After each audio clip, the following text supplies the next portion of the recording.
Bonjour Marie-France. Bonjour Inga. Marie-France est la fondatrice de la marque Maxine. Maxine, c'est la marque qui fait les chemisiers pour les femmes. C'est la marque monoproduit 100% et qui fait les chemisiers en France. Marie-France, ce qui m'intéresserait, tu fais partie du programme I'm Fashion depuis l'année dernière, donc ça fait plus d'un an qu'on travaille ensemble et je suis Oui. très contente de travailler à tes côtés et soutenir ta marque et je suis très fière aussi de parcours que tu as parcouru et qu'on a parcouru ensemble. Ce qui m'intéresserait aujourd'hui, c'est un peu comprendre ton parcours, comment tu es arrivé dans la mode, comment voilà, ce magnifique projet Maxine est né et comment ce schéma s'est formé parce que je sais que tu es lancé avec Ulule, après tu as eu un peu de temps de réflexion et après tu es venu chez M Fashion pour relancer ta marque. Donc ce qui m'intéresse, c'est surtout ce parcours et ces étapes que tu as franchies pour arriver jusqu'à là où aujourd'hui tu as une belle marque entre les mains. Merci Inga.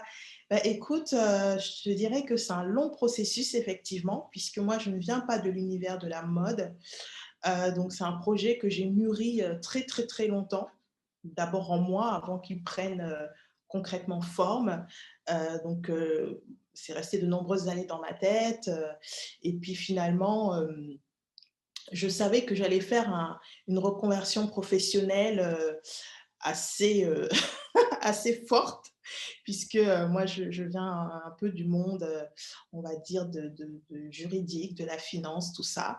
Mais j'ai toujours eu un véritable intérêt pour la chemise, le chemisier, puisque j'en portais moi-même beaucoup pendant mon activité professionnelle. Et donc, je voulais quelque chose de précis. Et c'est ce qui m'a poussée finalement à me lancer au bout de 4 ans de réflexion, après une rupture de mon tendon d'Achille. C'est vrai que ça a été le moment de me dire, bon, bah, vas-y, fais-le. Et c'est comme ça que toute l'aventure a commencé. Euh, Ensuite, je pense que c'est important de savoir comment je me suis retrouvée dans ce programme qui m'a vraiment aidée, puisque je me suis un peu lancée pas pendant la meilleure période qu'il faut dans la vie. Belle aventure. Voilà, j'ai commencé en pleine période des mouvements sociaux. On se souvient de la grève contre la réforme des retraites, les gilets jaunes. Donc, c'était un peu compliqué justement de mettre en place une stratégie, et notamment une stratégie commerciale. Et puis surtout, bah, le coup d'arrêt total avec la crise sanitaire qu'on connaît, et moi-même ayant été touchée, tout était à l'arrêt, j'étais aussi à l'arrêt. Et c'est vrai que ça m'a encore une fois de plus obligée à repenser mon projet, comment j'allais faire compte tenu de ce contexte. Je comprenais très bien que en fait on allait sur une crise longue, et donc il fallait que tout de suite un peu je me renouvelle et que j'arrête de penser comme je pensais avant, c'est-à-dire que je pensais faire des salons, tous les salons, enfin, plus rien ne fonctionnait. Je pensais faire peut-être, voilà, entrer dans un système un peu de B2B, tu vois, essayer de vendre dans différentes boutiques, etc. Et là, c'était tout simplement impossible, impossible du fait de la crise. Donc, il faut repenser sa façon de faire. Et c'est vrai que après, j'ai découvert ton programme. J'allais dire un peu par hasard, mais en fait, ça tombait très bien, cette proposition de pouvoir justement avoir l'espoir qu'on peut faire un business tel que le mien euh, avec Internet. Et surtout avec des vêtements d'une certaine qualité et d'un certain niveau de prix. Et c'est vrai que c'était une nouveauté pour moi, donc ça a été une grande découverte. Et donc, en fait, je n'ai pas hésité non plus extrêmement longtemps à me lancer et à investir dans ce programme, puisque je pense qu'en tant qu'entrepreneur, c'était important. Il faut savoir prendre des risques, il faut savoir jauger, quoi. Et donc, je me suis dit, bon, bah, vas-y, de toute façon, tu n'as plus rien à perdre, tu as été malade du Covid, tout est à l'arrêt, voilà, si tu tentes pas ça, je vois pas ce que tu peux faire. Et donc en fait, depuis, comme tu dis, un peu plus d'un an, j'ai adhéré en mai 2020, il me semble, tout à fait. Et donc depuis, j'ai évolué, j'ai appris et j'ai grandi avec ce programme I Am Passion. Tout à fait. Très bien. Est-ce que tu me racontais un petit peu comment ta marque a vu le jour, tout simplement? Comment tu l'as lancée? Alors, c'est vrai que je l'avais un petit peu lancé avant, d'intégrer le programme. J'ai fait un crowdfunding via la plateforme de Ulule et j'ai réussi mon pari, puisque, j'ai choisi de vendre des chemisiers et pas de faire une cagnotte, globale. Donc, Mmh. c'était aussi un challenge parce que ça m'a un peu appris à mettre la casquette, commerciale, à aller démarcher chaque personne, expliquer mon projet. Donc ça, c'était une très belle expérience aussi. Donc j'ai commencé avec Ulule et puis après, bon, bah, j'ai fait un site internet, j'ai fait, on va dire, les choses de base, basiquement. Mais il y avait quelque chose qui me manquait, c'est-à-dire que c'était bien tel quel, mais c'était pas, suffisamment travaillé, poussé, notamment le site internet, sachant que moi je ne suis même pas une experte, je suis même pas douée avec les ordinateurs, tout ce qui est technologie, tu le sais.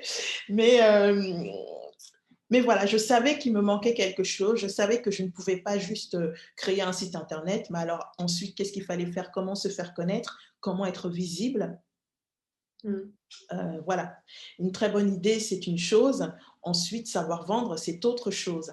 Et c'est exactement ça qui me manquait à ce moment-là, dans ce contexte de crise. Ce qui m'a aussi obligée à faire un véritable tournant, euh, c'est-à-dire m'accrocher justement sur le Made in France en me disant, bah, en fait, c'était évident avant même que je le confirme après la crise, mais ça s'est trouvé en plus extrêmement pratique, hein, d'avoir tout un petit peu localement à côté. C'est beaucoup plus simple que quand il y a une crise et que tout est fermé. Finalement, le Made in France s'est trouvé très très bien. Et j'en suis toujours ravie. Donc aujourd'hui, je continue à produire en France et ça me va très très bien. Maintenant, c'était de vendre, me faire connaître, etc. Et c'est là que le programme I Am Fashion rentre dans la course. Voilà.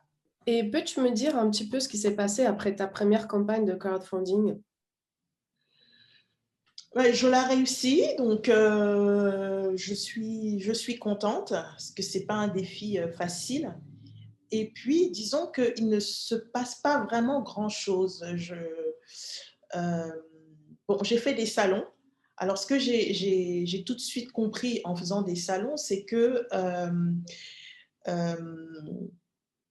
je ne pouvais pas faire, en tout cas, je n'avais pas les moyens à ce stade-là de faire du B2B. Et clairement, faire du salon, c'est faire du B2B. Puis sinon, j'ai fait un salon du Made in France, c'était pas du B2B, mais je n'avais pas le bon positionnement en termes de prix notamment. Donc en fait, j'allais dans un processus classique qu'on a l'habitude de faire et que les marques ont l'habitude de faire, mais je ne remplissais pas les conditions. Parce que bon, bah, pour faire du B2B, il faut une certaine marge que je n'avais pas. Mmh.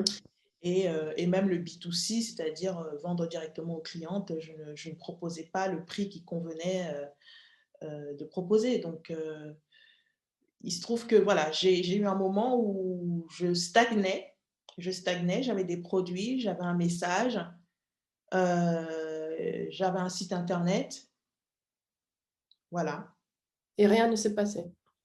Rien ne se passait absolument parce que bon, bah, en plus d'être en confinement, je ne vois pas comment je voilà, rien ne se passait clairement, voilà, je ne vais pas mentir, hein, c'est sûr. Voilà. Et qu'est-ce qui t'a poussé à se dire, OK, c'est bon, je suis prête, je fais le pas et j'intègre AM Fashion pour, justement, résoudre ces problématiques-là? Ah beh, très clairement ton message, qui était fort, puissant, heu et qui affirme très clairement que c'est tout à fait possible, de faire du business, de grandir, de communiquer, de vendre, via internet, avec certains outils effectivement, mais via internet. Pour moi, c'était inimaginable. C'est quelque chose que je n'avais même pas envisagé dans ma logique, dans mon intellect, ce n'était pas comme ça. Je ne pensais pas que ça pouvait marcher comme ça, cas ce business-là. Donc, c'est vraiment ça, c'est-à-dire que ça m'a donné une autre vision. Voilà, j'ai pris le temps de réfléchir, je l'ai un peu visualisé, parce que c'est très important de visualiser. Est-ce que c'est possible? Et si oui, alors qu'est-ce qu'il faut faire? Donc ça, c'était très important que je sache finalement, presque dans le détail, les petits steps, les petits pas qu'il faut faire pour que ça puisse fonctionner, on va dire, digitalement, numériquement, et pas simplement dire: «Oui, alors on va faire sur internet». Oui, mais comment? De manière très pratique, qu'est-ce que je vais faire? Quels outils on va utiliser? Comment? Voilà, et cetera. Donc, c'était une révolution intellectuelle quelque part, hein. Une révolution intellectuelle. Ah bah, oui, oui. En même temps, quand on est entrepreneur, on apprend tous les jours, donc c'est un nouveau défi, un nouveau défi, enfin ça, voilà, un nouveau défi, un gros défi, un nouveau défi, mais un gros défi. Il y a des petits défis, mais là, c'était vraiment un gros défi. Voilà, surtout pour quelqu'un, je n'ai pas peur des ordinateurs, mais très vite, dès qu'il y a un petit problème ou quelque chose qui ne va pas, je peux bloquer. Donc c'était vraiment pour moi, the défi, quoi, le défi de cette aventure entrepreneuriale. Raconte-moi un petit peu comment s'est passée à leur intégration au sein d'AM Fashion et comment tu as justement, quels sont les grands changements que tu as appliqués pour ta marque pour que ça marche? Alors disons que, j'ai commencé le programme et je l'ai pris très au sérieux. Donc, j'ai vraiment pris le temps, de faire, on va dire, pratiquement toutes les steps, tous les voilà, de faire vraiment, chaque session, de le faire vraiment à fond et de réfléchir à ce que je faisais et de voir comment ma vision, de Maxine, mon business hem, pouvait, bah, s'adapter à ce programme. Donc, c'était important pour moi de réaliser que même si je n'étais qu'au début, je pouvais quand même voir sur un court, moyen, long terme comment j'allais pouvoir évoluer. Donc, j'ai vraiment pris le temps et c'est vraiment ce que je dis aux personnes autour de moi, c'est de vraiment donner de son temps. Il faut donner de son temps, il faut donner cette chance à son projet. Moi, c'est ce que j'ai fait. Je sais que c'est facile à dire parce qu'on manque toujours de temps, mais j'ai eu la chance aussi d'être en confinement total. Donc, disons que j'ai consacré beaucoup de mon temps pendant le confinement à faire ce programme, à suivre chaque étape et et notamment à pouvoir poser des questions quand je bloquais, quand il y a quelque chose que je ne comprenais pas ou pour savoir comment j'allais adapter, ce que j'apprenais à ma vision, à mon univers, et cetera, et cetera. Voilà. Et justement, quand tu es arrivée, donc moi, j'ai trouvé que tu avais un très beau produit, il y a vraiment une belle histoire à raconter. Le produit qui est très travaillé, avec les artisans. Donc c'était vraiment, ce que tu prônes, c'est le savoir-faire, des artisans et donner ce savoir-faire au plus de femmes possible, avec des prix attractifs. Sauf qu'on s'est retrouvé avec toi, avec 2 problématiques. La première, c'est qui est ta cliente? Donc, il fallait la définir, comprendre et que l'image de la marque corresponde à cette cliente. Et deuxième problématique qu'on a trouvée, c'est que le produit, malgré sa qualité reconnue, n'était pas tout à fait en phase avec le budget de ta cliente. Absolument. Comment tu as justement, comment dire, soulevé ce défi? Comment tu as avancé en fait avec ces deux problématiques? Question très épineuse parce que, en même temps qu'il faut réagir, c'est-à-dire savoir s'adapter, écouter son marché, en même temps, il ne faut pas le faire, à la va-vite, progressivement. Hem, Avec ce programme, j'ai vraiment appris à maîtriser pas mal de choses et je dirais notamment tout ce qui est, autour de Facebook Ads, disons les business managers, tout ça. Je suis vraiment très fière de pouvoir dire que je le maîtrise parce que, Yes. ça a apporté des résultats très concrets. Voilà, voilà. On parle de choses, c'est pas dans on n'est pas dans la théorie, ça apporte des résultats très concrets. C'est, quelque chose qui ne s'appréhende pas en un jour. Voilà, il faut le faire et surtout, d'une certaine manière, pas complètement, c'est une forme de business plan qu'on fait. C'est-à-dire que finalement, business plan peut-être pas, mais une étude de marché. Je le vois aussi comme ça. Il y a plusieurs aspects, mais il y a aussi l'aspect étude de marché parce qu'on teste le marché. On teste le marché avec son produit, on teste le marché avec ses prix et on a un retour du marché. Et le marché, bah, c'est monsieur et madame tout le monde. Avant d'avoir utilisé les outils numériques, informatiques, avant, on faisait des études de marché, c'était à l'ancienne.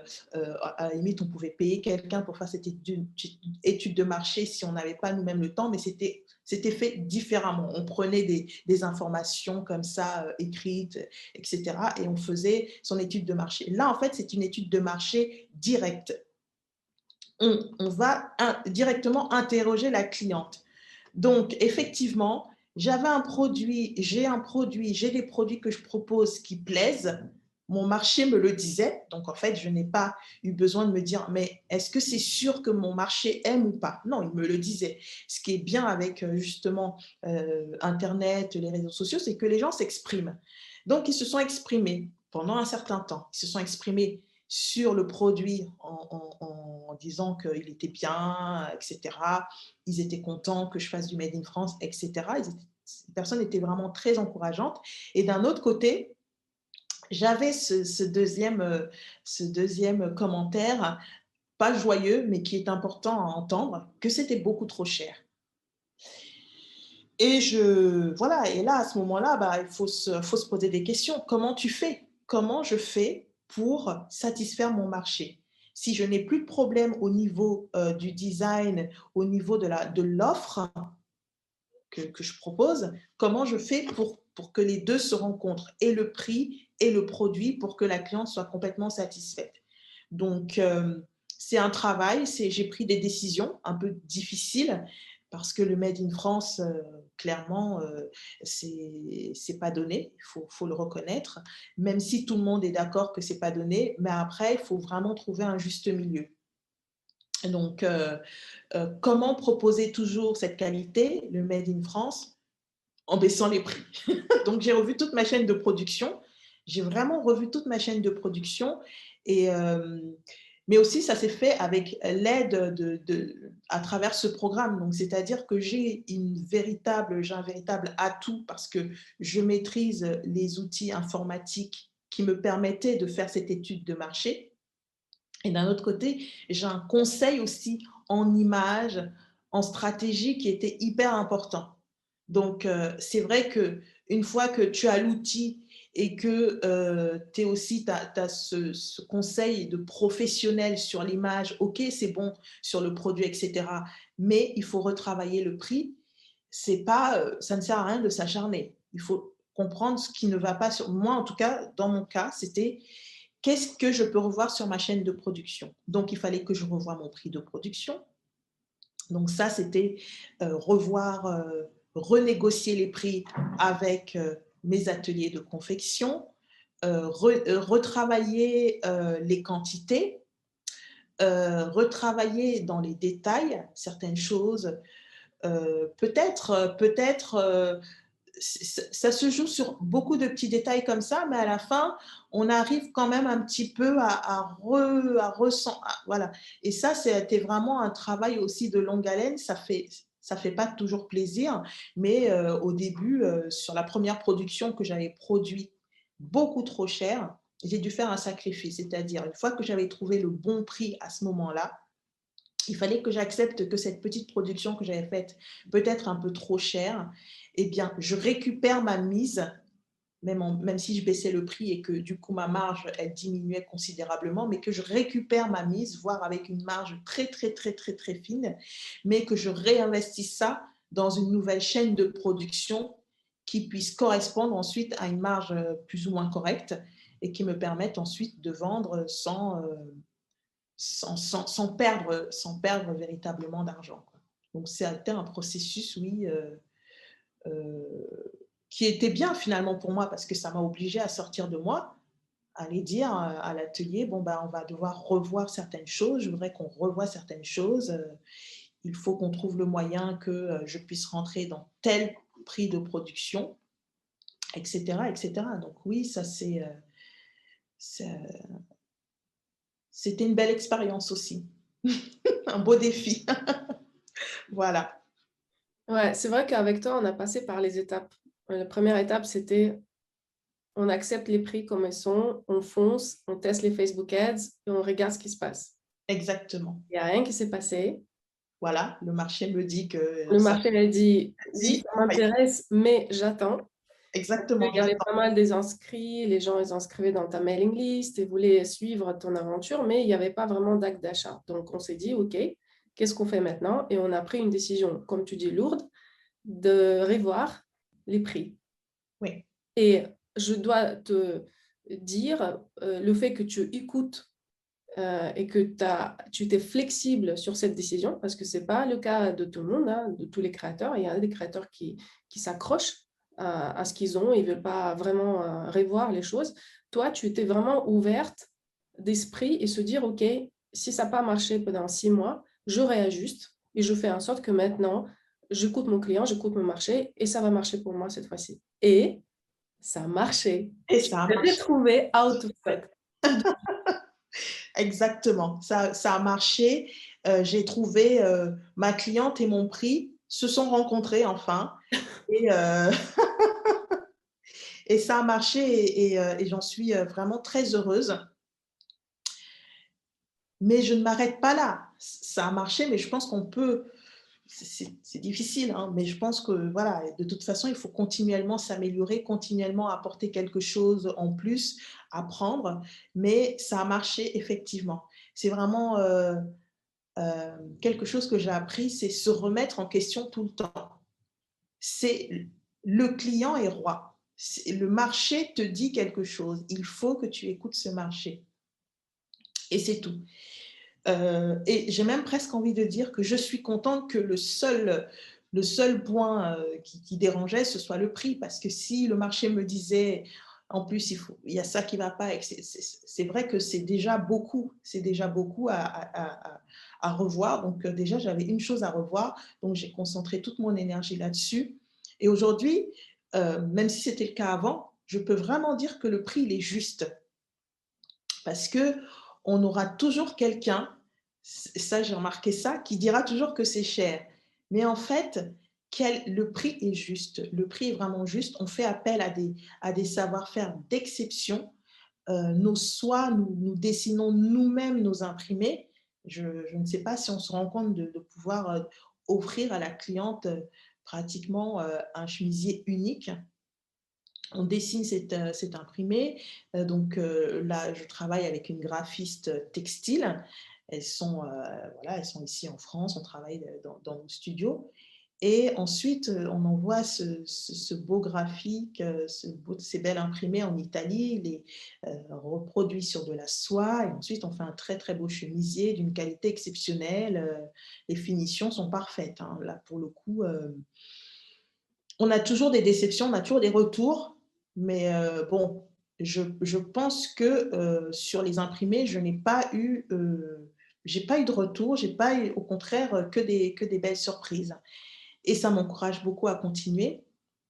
Idem pour l'artisan plisseur, qui est vraiment un art d'exception et que je continue à appréhender parce que le pli, il y en a en fait énormément, même si on en connaît 2 ou 3, mais en fait, il y a énormément de choses. On peut faire beaucoup, beaucoup de belles choses.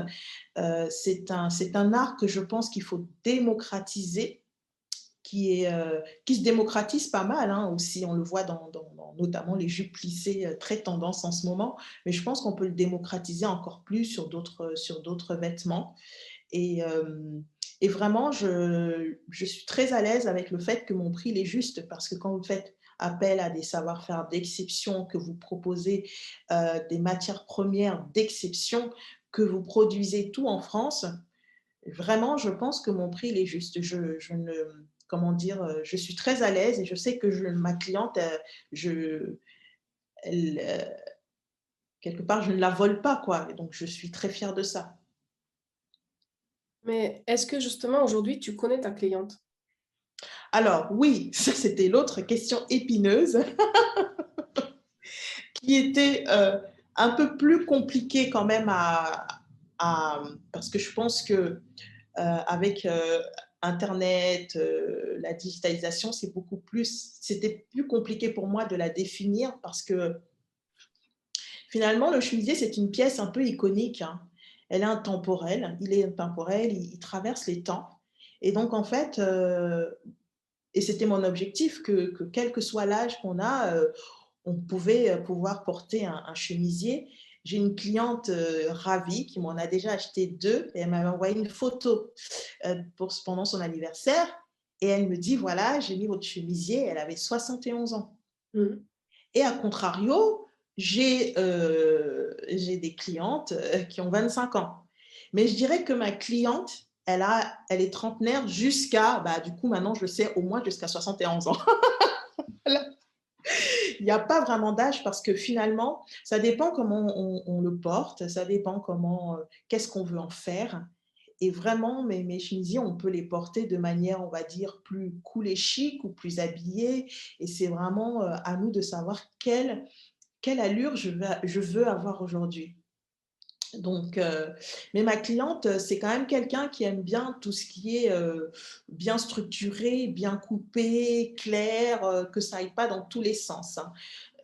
Moi, je suis un peu comme ça aussi, donc ça se reflète dans les collections, c'est un peu ma vision. Et notamment avec le plissé, quand un artisan plisseur travaille, quelque part, finalement, c'est toujours quelque chose de très graphique, c'est des traits, c'est géométrique. Voilà, moi, j'aime beaucoup ça et je vois que ça plaît aussi à, à ma cliente. Donc, ça prend du temps parce que les clientes, on les acquiert au fur et à mesure. La chance que j'ai eue, je pense que c'est quand même une chance, même si ça prend du temps, c'est que dès le départ, ma cliente, je n'avais pas vraiment de cliente qui faisait partie de mon entourage. Donc, à peu près 100% de mes clientes aujourd'hui, voilà, on peut dire 98%, voire 99% de mes clientes, c'est des personnes que je ne connais pas et que j'ai séduit à travers mon produit. Et Mmh. ça me fait aussi plaisir parce que c'est le défi. Euh, les amis, c'est très bien aussi, mais il faut vraiment réussir à passer ça, quoi, à vraiment avoir une cliente lambda que tu ne connais pas et qui juste adhère. Donc oui, ma cliente, c'est quand même une femme assez indépendante, assez sûre d'elle, qui en général, quand elle voit quelque chose, elle sait si ça va lui aller ou pas. Elle sait assez bien ce qui lui va ou pas. Elle est assez exigeante aussi, donc j'écoute beaucoup les retours de clientes. C'est très important. Récemment, j'ai reçu un mail d'une cliente et en objet, c'était écrit critique constructive. Et ça m'a fait vraiment plaisir. C'était pas quelque chose de gros, mais j'étais vraiment contente qu'elle me fasse un retour parce que c'est très important de s'améliorer. Mmh. C'est-à-dire qu'aujourd'hui, j'améliore encore les produits que je propose. Il y a toujours, on peut toujours dire, ah oui, on peut toujours perfectionner, même si la perfection n'existe pas. Mais c'est très important, surtout pour une jeune marque, de savoir écouter. Comme j'ai écouté le marché pour le prix, comme j'ai écouté le marché sur le design qui plaisait, ok, donc on continue dans cette voie, comme j'écoute aussi les critiques constructives. C'est très, très important. Il ne faut pas de là à dire que tout va bien, ce n'est pas vrai. On est là justement pour apprendre, pour satisfaire la cliente. Elle aime la marque, elle aime le concept. On est au début et pour grandir, il faut écouter tout ça. Mmh. Et Ouais. les critiques négatives, ce ne sont pas des critiques finalement. Moi, je trouve que c'est des leçons à apprendre. Mmh. Mais en fait, l'entrepreneuriat en soi, c'est le process d'apprentissage. Oui, un Sur apprentissage toi-même, sur tes permanent. clientes, c'est non-stop en fait. C'est un process où tu écoutes tout Exactement. le temps. Oui, on se remet en question tout le temps. Et par rapport à ça, je voulais te demander, Maxine avant AM Fashion et Maxine pendant AM Fashion, qu'est-ce qui a changé? Alors Maxine, avant AM Fashion, je dirais que j'ai commencé à zéro presque. Voilà, je n'étais pas une marque un peu établie ou qui avait 2 3 ans d'activité, d'existence derrière elle. Donc c'est vrai que euh, j'ai commencé, j'ai lancé quelque chose, mais j'ai vraiment grandi avec ce programme. En prenant, je dis pas que quand, le marché vous dit que c'est trop cher et que vous avez et que j'ai tout donné, j'ai vraiment tout fait bien, je voulais vraiment voilà, que ça veut dire que quand il me dit que ça ne va pas, bah, je me réjouis pas. Ça fait toujours mal, la première fois, donc c'est un processus, hein. Mais au final, voilà, il faut rentrer dedans. Il faut pas essayer de fuir, hein, il faut rentrer dedans, ça fait pas toujours plaisir, mais il faut rentrer dedans et ce programme m'a appris énormément de choses et donc ça m'a aussi, obligée à changer ma façon de voir, ma façon de travailler, beaucoup de choses et donc c'était donner de son temps, donner de son argent, donner, et c'est pas évident parce que il faut se faire violence de temps en temps, mais c'est bon. Je sais qu'on n'aime pas, souvent entendre: «Ouais», non, je vais pas mentir, rien ne se fait de manière facile. Au contraire, il y a un véritable plaisir à un peu récolter les fruits du labeur, quoi. Donc je dirais qu'avant, bon, il se passait pas grand chose. Surtout qu'avec Ulule, quand j'ai lancé, en novembre, c'était en novembre 2019, via Ulule, c'est vrai que, la plupart des personnes qui ont acheté le chemisier, c'était des gens que je connaissais, c'est normal. Mmh. À qui tu présentes ton projet, c'est des gens que tu connais. Mmh. Mais après, il faut passer une étape. À un moment donné, il faut avoir des clientes, comme n'importe quelle marque a des clients, voilà, parce qu'ils aiment juste le produit. Et c'est un peu ça, c'est-à-dire que je suis passée de quelque chose finalement dans un cadre et oui, dans un cercle, amical, familial, à une marque, finalement connue du grand public et qui fonctionne comme n'importe quelle autre marque et et qui a pour vocation de grandir. Mmh. Et du coup, tu arrives aujourd'hui à stabiliser tes ventes en ligne? Alors, ce qui est sûr et certain, c'est que, je fais un chiffre d'affaires tous les mois. En tout cas, depuis que j'ai pris la décision de revoir, notamment mon prix, depuis, je fais un chiffre d'affaires tous les mois. Donc, c'est plutôt bien. Je me suis même découvert un best-seller, ce qui est quand même pas mal, quand on commence. Donc je suis très contente de ça. Et puis, alors stabiliser, je ne sais pas vraiment ce qu'on met derrière, mais en tout cas, j'ai un chiffre d'affaires porté par ce best-seller tous les mois. Maintenant, ce que je sais, parce qu'il y a toujours des axes de progression, heu, c'est que je pense qu'il faut proposer plus de choses et d'ailleurs les clientes qui m'ont acheté des chemisiers, elles n'attendent que ça, que je leur propose de nouveaux chemisiers et ça va venir. Après, on va enchaîner avec une robe chemisier. On va commencer à proposer plus de choses à nos clientes, à mes clientes qui attendent et à la limite, c'est très bien parce qu'elles vont être au taquet. Mais voilà. Ouais, mais tu as raison. Maintenant, une fois que tu as trouvé ta cliente et que ça commence à stabiliser, c'est vrai que si tu veux accélérer en termes de vente, il faudra proposer plus de choses, plus souvent, ce qui va faire qu'elle va être toujours à l'écoute de ce que tu proposes et va te suivre. Exactement. Tu Et as puis aussi 2 challenges, les nouveaux qui viennent et ceux qui sont déjà dans ta base, que tu oui, peux toujours continuer à nourrir et proposer des choses intéressantes. tout à fait, tout à fait. Donc quelque part aussi, la quantité, même si je veux pas la quantité est importante. C'est-à-dire qu'il ne faut pas non plus proposer tout et n'importe quoi, mais il faut continuer à proposer, à apporter de nouvelles choses pour que voilà, et en même temps, ça me plaît de ne pas non plus proposer trop de choses que la clé. Mmh. Je suis contente que ma cliente ne se noie pas dans trop de propositions. Et finalement, elle peut voir, notamment même à travers mes réseaux sociaux, comment on travaille un produit. Elle attend, elle voit comment on a travaillé, on fait des essayages, on travaille la toile, on travaille le prototypage. Elle voit un petit bout de shooting photo. Je suis absolument ravie de partager ça avec mes clientes, c'est très important. Et puis comme ça, elles peuvent voir que c'est du made in France, hein, voilà. On fait les choses, tout n'est pas toujours parfait, mais c'est très bien, on partage, elles sont dans l'aventure avec moi et tout va bien. Voilà. Et puis voilà, et puis elle commence à écrire, à me dire des choses. C'est vraiment très, très encourageant. Je suis contente de mes clientes. Merci. Voilà.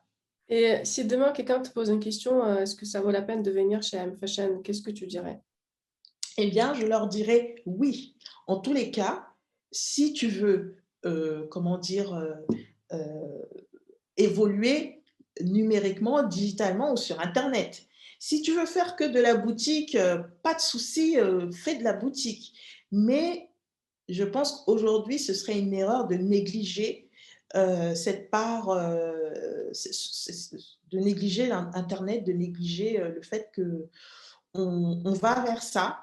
Qu'on aime ou qu'on n'aime pas, c'est pas la question. De toute façon, c'est comme dans tous les business, à un moment donné, on n'est pas là pour moi, je me demande pas si j'aime ou si j'aime pas. Est-ce que j'ai envie de passer des heures, devant un ordinateur ou pas? Est-ce que j'aime les ordres? C'est pas la question que moi je me pose. Mmh. C'est: j'ai un projet, il me tient à cœur, j'aime ce projet. Voilà aujourd'hui vers quoi il faut aller et je pense, vraiment qu'il faut développer son business, sur internet. Quelle est la part aujourd'hui? Je dirais que oui, je pense qu'on peut le faire à 100 hein, sur internet, hein. Voilà, moi je continue à mûrir, mais je suis persuadée que, je peux très bien faire à 100 sur internet et que ça fonctionne, on peut avoir un très bon, service, client et cetera et cetera. Donc oui, je recommande toujours de faire ce type de programme et en particulier à M-Fashion, qui non seulement nous fait maîtriser justement tout ce qui est Facebook Ads, rendre performant son site internet, et cetera. À ce sujet, petite parenthèse, le mois dernier, en regardant mes statistiques, je me suis rendu compte que pratiquement la moitié de mes ventes venaient du SEO que j'avais mis en place au tout début quand j'ai commencé, parce que ça Ouais, fait il y partie a du un an. Mmh. et je me suis dit: «La moitié?» C'était impressionnant. C'est-à-dire que quand je ne faisais pas de Facebook Ads, bah, j'avais les ventes qui tombaient et après j'ai regardé les statistiques globales à la fin du mois et j'avais 50 de Facebook Ads et 50 de SEO. Donc tu vois, ça a Magnifique. porté ses fruits en Mmh. fait d'avoir mis en place tout ce qui était recommandé dans le programme. Mmh. Donc ça, c'est le point fort du programme. Plus à côté de ça, et ça pour moi c'est enfin, disons inévitable, indispensable plutôt dans un programme qui accompagne les marques, c'est avoir aussi un coaching en images, etc. Donc de pouvoir dire, ton image n'est pas cohérente avec, par exemple, ta cliente, ton image est cohérente, OK, ou voilà, il faut refaire ça, ça envoie un autre message, même dans la manière de rédiger, de dire les choses. Voilà, c'est-à-dire qu'on travaille aussi la cohérence sur le fond du projet, la vision. Il faut savoir pouvoir mettre tout ça en adéquation, que tout soit cohérent. Moi d'ailleurs, j'ai dû, revoir aussi, mon image, pour rester cohérente, avec la vision que j'avais. Donc ça, c'est vrai que, c'est vraiment très, très bien dans ce programme d'avoir, ce retour en image, plus la force, de la numérisation, du digital et cetera, de maîtriser des outils, qu'en fait, je pense qu'il n'y a que des professionnels qui les maîtrisent et de rendre ça, maîtrisable au commun des mortels comme moi. Et mes amis savent que moi et la technologie, ça va pas et pourtant là, j'y arrive. C'est pour dire que tout le monde peut y arriver. Mais c'est vrai. Le Ouais, programme est fait pour ça, pour que tout le monde y arrive, même, les personnes qui comprennent rien sur exactement. internet ou, ils peuvent pas toucher l'ordinateur. Bon, bah, c'est magnifique. Je suis très Oui, contente voilà. de ton histoire, comment tu le vis. Je te trouve très heureuse, très épanouie. Oui, oui, oui, je Moins suis stressée quand je t'ai connue au démarrage et vraiment ça me fait, plaisir, ben vraiment. oui, parce que je pensais vraiment que la crise allait me faire tout arrêter parce que comment faire après? Vraiment. Mmh. Et maintenant, avec le recul, on voit ce qui s'est passé. Sur l'année, c'était compliqué de garder, un point de vente ouvert, c'était très compliqué. Donc, C'était il ne une s'agit bonne pas de décision dire que prise quelque au chose bon moment. Pardon? C'était une bonne décision prise au bon moment. Absolument, Mmh. absolument. Donc, j'en Et suis Maxime, dans 5 ans? Maxime, dans 5 ans, c'est, Paris-New York, Paris-New York et bon, pourquoi pas, pourquoi pas Londres, j'en sais rien, mais pourquoi pas, oui. Hem, J'aime l'idée quand même, je garde quelque part dans ma tête, j'aime l'idée des pop-up stores. Je trouve que ça correspond bien à l'époque, plus qu'un magasin permanent. Mais après, bon, on ne sait pas ce que l'avenir nous réserve. Mmh. Mais, dans 5 ans, c'est oui, j'espère que j'aurai, explosé, que je continuerai à proposer de belles choses et voilà, et que je trouverai petit à petit, ce qui est important aussi, je pense, dans notre business, c'est vraiment de trouver des personnes qui comprennent parfaitement notre vision. Ça, c'est pas forcément quelque chose, qui est facile et ça peut prendre du temps. C'est-à-dire que les personnes avec lesquelles on travaille, surtout au début, moi, en tout cas, dans mon cas, j'ai été amenée beaucoup à renouveler parce que, c'est en allant aussi qu'on voit qu'en fait, là, ça va pas marcher, il me faut quelqu'un plutôt comme ci ou plutôt comme ça et cetera et c'est juste, en fait, le business, quoi. Mmh. À la limite, il faut même pas le prendre à cœur ou contre soi ou c'est juste comme ça et c'est comme ça qu'on avance, c'est-à-dire, reconnaître qu'on a fait une erreur.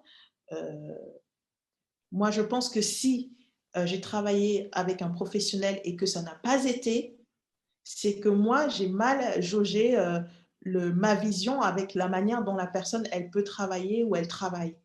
Donc je me remets toujours en question. Mmh. Toujours, toujours, toujours, voilà.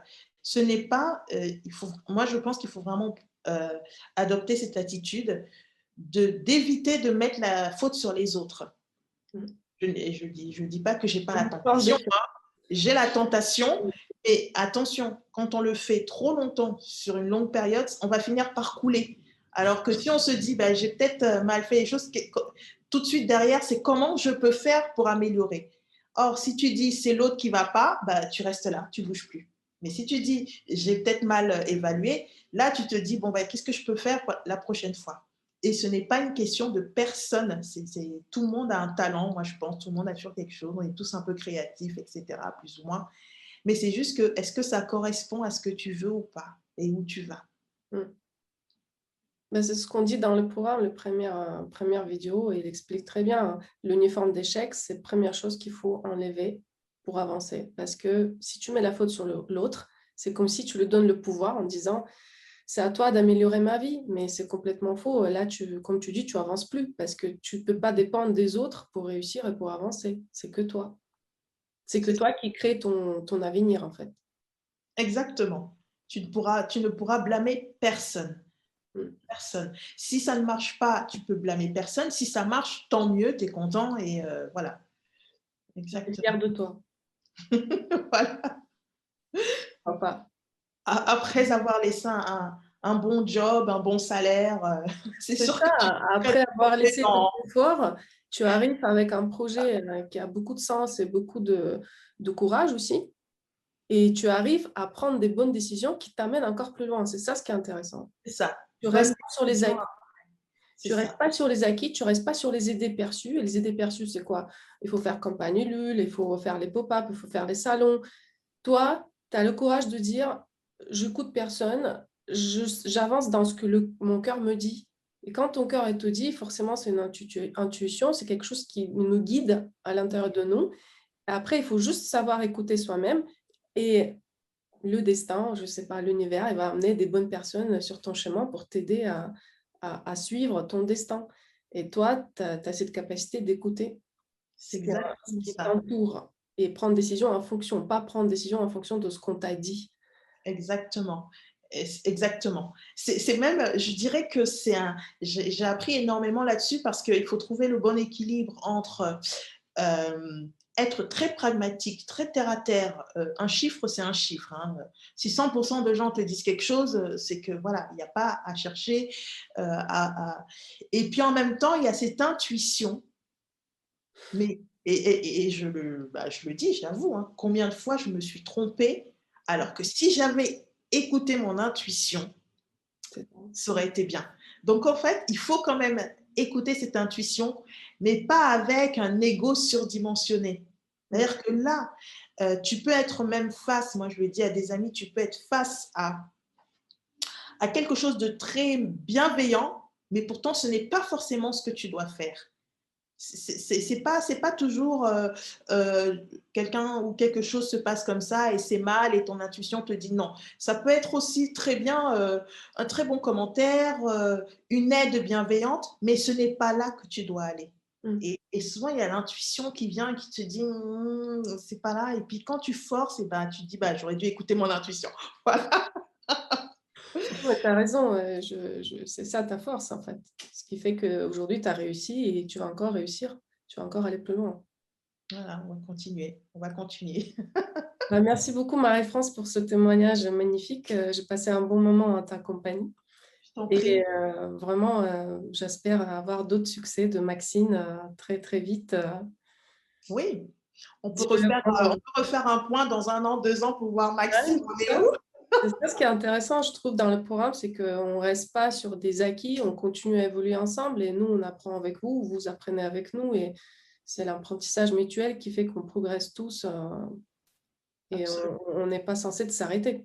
Ouais. Ouais, ouais, non, C'est mais voilà, l'apprentissage.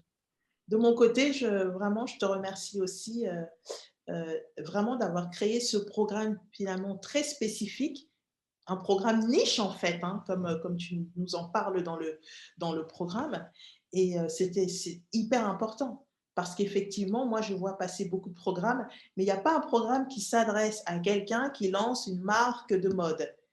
Voilà. Et ça, c'est très important d'être orienté quand même comme ça. Voilà. Merci en tous les cas de ton aide, hein. Merci Marie-France Je t'en et prie. à très très vite. À très vite. Salut. Salut.